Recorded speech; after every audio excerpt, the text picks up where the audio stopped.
Ang kanilang aawitin po ay naglalaman ng mga pagpupuri sa ating Panginoong Diyos at pagpapatibay sa ating pong pananampalataya.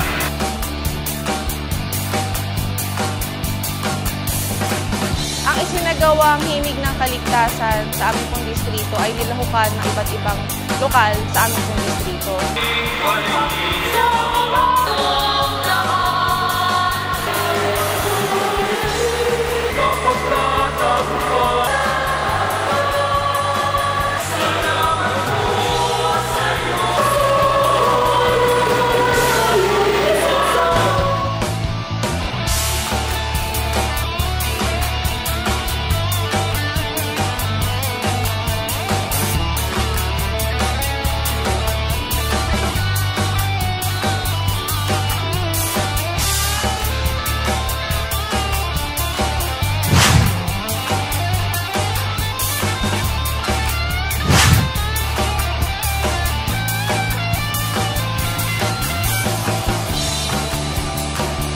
Nakita po namin yung ginawa nilang paghahanda sa pamamagitan po ng pag-iensayo araw-araw kahit sila po ay ginagabi.